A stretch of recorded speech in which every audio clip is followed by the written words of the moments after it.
ఆంధ్రప్రదేశ్ రాజకీయాల్లో ఇప్పుడు సరికొత్త చర్చ మొదలైంది. కూటమి ప్రభుత్వం అధికారంలోకి వచ్చి దాదాపు 2 ఏళ్లు గడుస్తున్నా ప్రజా సమస్యలు ఎక్కడ కూడా అడుగులు కూడా ముందుకు పడడం లేదట. చంద్రబాబు మార్క్ పరిపాలనపై మిత్రపక్షాలు ఇప్పుడు ఏకంగా తిరగబడుతున్నాయి. సాక్షాత్తు సిపిఐ రాష్ట్ర కార్యదర్శి కె రామకృష్ణ గారు ఇటీవల కూటమి నాయకుల తీరుపై సంచలన వ్యాఖ్యలు చేశారు. సోషల్ మీడియా వేదికగా ఇప్పుడు ఆయన వ్యాఖ్యలు వైరల్ అవుతున్నాయి. అసలు కూటమి ప్రభుత్వంలో చంద్రబాబు, పవన్ కళ్యాణ్, బీజేపీ కలిసి ఉన్న ఈ ప్రభుత్వంలో ఏం జరుగుతుంది అనేది ఆయన మాటల్లోనే అడ్డంగా బయటపడింది. రామకృష్ణ గారు మాట్లాడుతూ లేవనెత్తిన మొదటి ప్రశ్న, deputy CM power star Pawan Kalyan garu గతంలో అమరావతి గురించి అంతగా అరిచారు, అంతగా మాట్లాడారు కదా, మరి ఇప్పుడు అమరావతి అనే పదాన్ని పలకడానికి కూడా ఆయన మొహం చాటేస్తున్నారు ఎందుకు? దానికి ఆయన సమాధానం చెప్పాలి అంటూ అన్నారు. అంతేకాకుండా అమరావతి పేరుతో చంద్రబాబు నాయుడు గారు మళ్ళీ పాత కథే మొదలుపెట్టారని, చేతిలో ఇప్పటికే 56,000 ఎకరాలు భూమి ఉన్నప్పటికీ ఇంకా తాడేపల్లి, ఉండవల్లి ప్రాంతాల్లో రైతుల దగ్గర బలవంతంగా భూములు లాక్కోవాలని చూస్తున్నారని, అందుకే నిన్న గుంటూరు కలెక్టరేట్ ముందు రైతులు ధర్నాలు చేయాల్సిన పరిస్థితి వచ్చిందని ఆయన వివరించారు.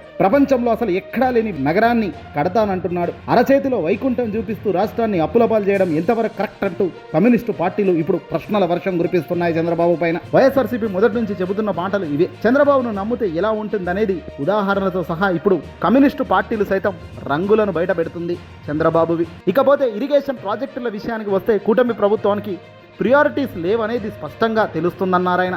1995లో చంద్రబాబు గారు ఆనాడు ముఖ్యమంత్రిగా ఉన్నప్పుడు ప్రారంభించి గాలేరు, నగరి, వెలుగొండ ప్రాజెక్టులు 30 ఏళ్లు గడుస్తున్నా ఎందుకు పూర్తి కాలేదో చెప్పాల్సిన అవసరం ఉంది సమాధానం అన్నారాయన. రాయలసీమలో కరువుతో అల్లాడుతున్న జిల్లాలు వేదావతి, గుండ్రేవుల లాంటి చిన్న చిన్న ప్రాజెక్టులకు ఎందుకు పట్టించుకోవడం లేదు? ఉత్తరాంధ్ర ప్రాజెక్టులు ఊసే లేదు. ఎంతసేపటికి ప్రచార ఆర్భాటం కోసం పోలవరం చుట్టూనే రాజకీయం తిప్పుతున్నారు తప్ప అక్కడ ముప్పును గురవుతున్న నిర్వాసితులకు కనీస సౌకర్యాలు ఇప్పించడంలో విఫలమవుతున్నారు. వచ్చే నెల జూలై, ఆగస్టు వరదలు ఆ పేదల మళ్ళీ గుట్టలెక్కి తలదాచుకునే పరిస్థితే వస్తుంది తప్ప అక్కడ సాల్వ్ చేసే అవకాశమే లేదు. అన్నిటికంటే హాస్యాస్పదమైన విషయం ఏంటంటే ప్రభుత్వంలో పొదుపు మంత్రం. ముఖ్యమంత్రి గారు దుబారా తగ్గించాలంటారు, కానీ చంద్రబాబు, నారా లోకేష్, పవన్ కళ్యాణ్ ముగ్గురు తలా ఒక హెలికాప్టర్, విమానాలు వేసుకొని షికారులు కొడుతుంటారు. పాపం మంత్రి నిమ్మల్ నాయుడు, మంత్రి స్థాయిలో ఉన్న వాళ్ళేమో ఎండలో 10 కిలోమీటర్ల సైకిల్ తొక్కుతూ డ్రామాలు ఆడుతున్నారు. పెద్దలంతా విలాసాల్లో మునిగి తేలుతూ అమాయక మంత్రులకు శిక్ష వేయడం ఏ రకమైన పొదుపు? కేంద్రంలో ఉన్న నరేంద్ర మోదీని ప్రసన్నం చేసుకోవడం కోసం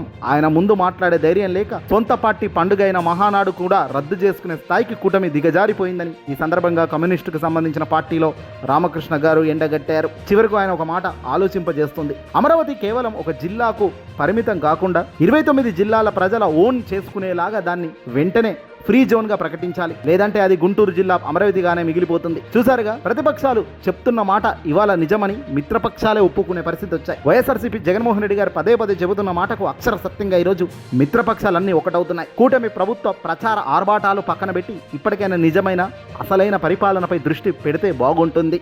కాలయాపన చేస్తూ ఆహా ఓహో చంద్రబాబు వచ్చాడు, ఆ మాంతం పెరుగుతుంది అంటూ పోతే మొత్తం మోసమే అవుతుంది.